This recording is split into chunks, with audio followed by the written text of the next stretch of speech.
Hello viewers, welcome back to TV Education Timor. Here again with me, Dirce Lilifania in the Voice of America News.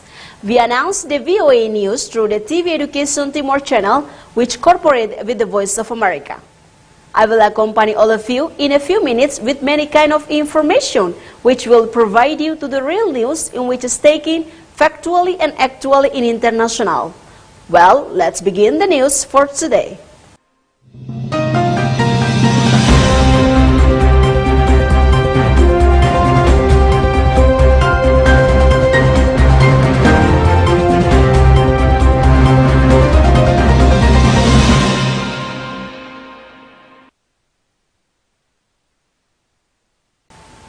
Among the many stories of the World War II, Nazi Germany's siege of Leningrad, the Soviet city not known as Russian St. Petersburg. In September 1941, attacking Nazi forces closed in around the city of Leningrad.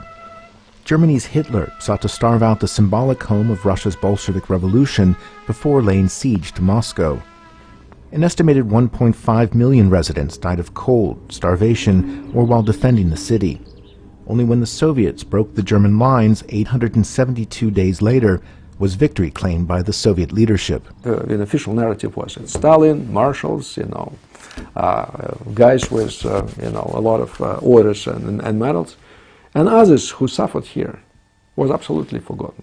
Today, the scars of the siege are still felt. We were at school when a bomb fell into a pipe where we kids were all playing, and many of us lost our hearing. St. Petersburg's Leningrad Blockade Museum details the impact on average lives and personal experiences. It's getting harder because the generation who lived through this period is fading away. But our museum tries to extend the historical memory and keep this connection alive. The fortitude shown at Leningrad played a key role in convincing the U.S. and Britain to enter into a united Allied coalition that ultimately toppled Hitler's armies. Today, President Putin argues the West is ungrateful for the Soviet role in the victory over fascism and rewriting history to ignore the Russian sacrifice in particular. A newly proposed law may criminalize any criticism of the Soviet war effort, raising the specter of state jingoism once again driving the narrative. Only scholars argue both sides would do well to remember the complexities of the past. Even though the systems were absolutely opposite in terms of political values, ideology, etc. And this was a vivid demonstration that we can work together. Towards a greater good, the horrors of the siege forced new global rules criminalizing starvation as a tactic of war. It's another way that the Leningrad blockade and the Allied victory that followed shaped the world we live in, however imperfectly realized. Charles Maines for VOA News, St. Petersburg, Russia. Secretary of State Antony Blinken released the State Department's annual International Religion Freedom Report, singles out Iran, Myanmar, Russia, Nigeria, Saudi Arabia, and China as some of the world's worst violations of what Blinken termed a core human rights. Seeing the Sani for VOA News. China's systematic surveillance and massive detention of Uyghur Muslims is highlighted in this year's International Religious Freedom Report, as U.S. Secretary of State Antony Blinken announced Wednesday. China broadly criminalizes religious expression and continues to commit crimes against humanity and genocide against Muslim Uyghurs and members of other religious and ethnic minority groups. Today, I'm announcing the designation of Yu Wei, former office director of the so-called Central Leading Group Preventing and Dealing with Heretical Religions of Chengdu, for his involvement in gross violations of human rights, namely the arbitrary detention of Falun Gong practitioners. Yu Wei and his family are now ineligible for entry into the United States. China rejects claims of genocide and crimes against humanity and says it is countering extremism in Xinjiang using vocational education centers. But senior State Department official Daniel Nadell said China has essentially turned the entire region into an open-air prison. Satellite images also document China's desecration and destruction of mosques in Xinjiang. Blinken also called out other offenders, including Iran and Russia, for targeting religious minorities. In Nigeria, courts continue to convict people of blasphemy, sentencing them to long-term imprisonment or even death. Yet the government has still not brought anyone to justice for the military's massacre of hundreds of Shia Muslims in 2015. Saudi Arabia remains the only country in the world without a Christian church, though there are more than 1 million Christians living in Saudi Arabia. Blinken also called on Saudi Arabia to free prisoners of conscience like blogger Raif Badawi, who was sentenced in 2014 to 10 years in prison and 1,000 lashes for allegedly insulting Islam and encouraging debate Riyadh found objectionable. Cindy Sain, VOA News. United States urged Israel and Hamas to de-escalate amid dramatic rocket attacks. Hamas militants said they launched 130 rockets toward the Israeli city of Tel Aviv Tuesday evening to retaliate for an Israeli airstrike that destroyed a 12-story building in Gaza City in the Palestinian territories. The nighttime rocket attacks are viewed as a major escalation of an already volatile situation. At least 28 Palestinians, including 9 children, have been killed in Israeli airstrikes on Gaza since Monday, and at least 122 others have been wounded. Medical officials say at least 3 Israelis have been killed, and at least 56 have been treated at hospitals as a result of Hamas rocket strikes. The U.S. State Department is urgently calling on both sides to de-escalate the conflict. We are deeply concerned about the escalation between Israel and those launching rockets from Gaza, and we call for restraint and for calm. Israel has the right to defend itself and to respond to rocket attacks. The Palestinian people also have the right to safety and security, just as Israelis do. We are also deeply concerned about the reported loss of life in Gaza and Israel, including the deaths of children, as well as many innocent civilians injured. Asked about criticism by some that the U.S. has failed to show leadership as attacks escalate, State Department spokesperson Ned Price had this to say. Well, I would respond to that criticism, Matt, by noting that the United States is doing what we can, knowing that we don't, our ability in certain situations is going to be, in some cases, limited. With disturbing images of both Palestinians and Israelis running for their lives, experts say leadership and diplomacy have vital roles to play. This is a very serious situation. It demonstrates that there's a leadership vacuum in the region that's being exploited by extremist actors. Anytime anyone is using violence and launching missiles in a haphazard way, as we're seeing right now with missiles that could hit anyone, Israelis or Palestinians, it demonstrates that things have gotten far out of control, and that I think this is an opportunity for the United States to lean in with diplomacy to try to de-escalate tensions. Another expert told VOA the U.S. must engage with its ally, Israel. The United States is probably in the best position to be engaging Israel around this issue. Of course, we, the U.S., do not have a channel, or we certainly don't have direct engagement and channel to Hamas, so there's a role for other actors there as well. As the Israeli army released video Tuesday evening showing its Iron Dome missile defense system intercepting Hamas rockets over Tel Aviv, experts said countries in the region, such as Egypt and Jordan, also need to use their leverage over Hamas to de-escalate the situation. Cindy Sain, VOA News.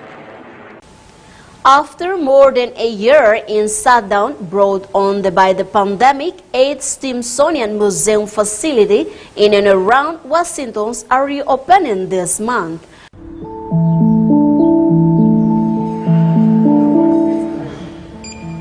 The Smithsonian National Air and Space Museum's Udvar Hazy Center in Chantilly, Virginia, has reopened its doors for the first time since closing for the coronavirus pandemic last year. It's the first of 8 Smithsonian museums that are reopening this month, with pandemic-related safety measures in place, such as limited time entries, the use of face coverings, and social distancing.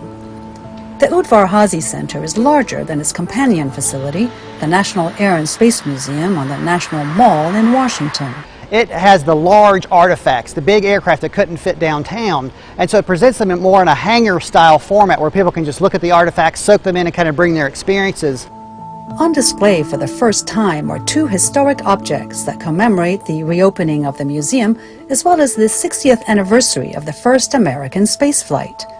An F-18 Hornet jet fighter that was flown by the famous Blue Angels Navy Squadron, and the capsule that carried the first American into space, which helped launch the American space program. The addition of new artifacts on display or acquisitions like the Blue Angels Hornet or the Freedom 7 capsule, that allows us to tell these big stories.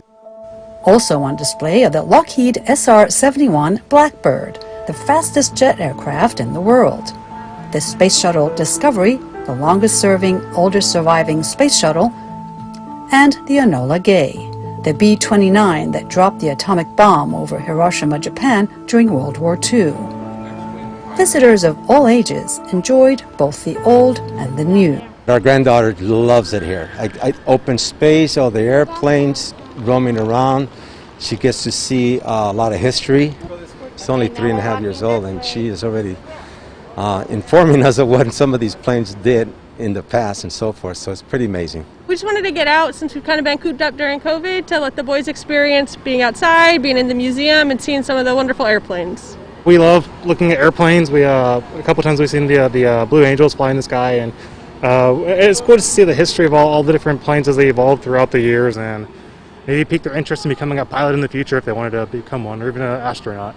6 more Smithsonian museums and the National Zoo are scheduled to reopen later this month. They include the National Museum of African American History and Culture, the National Portrait Gallery, the Smithsonian American Art Museum and its Renwick Gallery, the National Museum of American History, and the National Museum of the American Indian. I've always felt that you can tell so much about a nation by what it remembers, and even more by what it forgets. So I want to make sure the Smithsonian helps America remember not just what it wants, but what it needs to remember. Julie Tabo, VOA News, Washington. As its COVID-19 lockdown eases, Spain has resumed bull friends and relighted a fiery political debate between right-wingers who defend the traditional and leftists who condemn it as animal cruelty. Alfonso Biado in Barcelona and John Spear for VOA News. Even before Spain's COVID-19 lockdown silenced the country's bull rings and left hundreds without work, the art was in decline due largely to opposition from the increasingly powerful animal rights movement and some left-wing councils that refused to pay for bull festivals. In fact, citizens all over Europe have the full right to know that they're paying for this. They're paying for the party. And then they can freely decide whether they want to continue paying with their taxes or whether they would rather have other priorities. The European Union provides subsidies to boost the rural economy and help farmers fight climate change. Rancher Pedro Fumador comes from a family with a long tradition of raising bulls for the spectacle. He defends the use of public money to support it. It is part of our culture, the bulls. They contribute to the ecosystem, and for this reason we get subsidies from the European Union. What they contribute is much more than what we receive. Right-wing populists embrace bullfighting as a force for national unity. It has long been a potent symbol of Spanish nationalism. With the right accounting for 15% of Spain's electorate, conservative politicians see their support of it as a key to recovering power. But even defenders of the art worry that support in general is eroding. The ultra-left, the most extreme left, is using bullfighting to harm the party and to acquire votes that it thinks it can scratch from here. On the contrary, also among the right, despite its good intentions and despite the fact that they are in our favour, there are also many people who reject bullfighting because of that allegation of cruelty. Enrique is a former matador. His father worked at La Monumental, Barcelona's bullring that no longer serves as such because Catalonia has banned bullfighting. Spanish politicians are keenly aware of the moral fragility of the spectacle, with the view that torturing and slaughtering animals in public does not seem to fit in with 21st century sensibilities. Still, in 2021, there are young males who want to be matadors, finding more appeal in the thrill of risking their lives in front of a raging bull than they do in being YouTubers or influencers. For Alfonso Beato in Barcelona, John Spear, VOA News. Well, viewers, that's all the news for today. For more information, please call us on number below. I'm Dirce Lilifania and all crew of VOA and TV Education Timor. We would like to say thank you so much for watching. Have a great day and see you all next time. TV Education Timor is the future inspiration.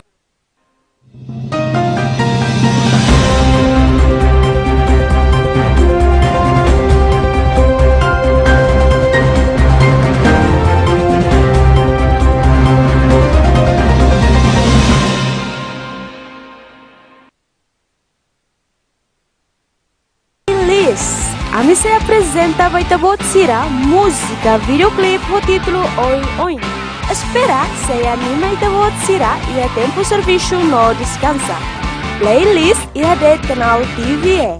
Turmai Mac, mensagem Husi, embaixador australiano Iha Timor-Leste, Peter Roberts. Olá, Maluk Sira.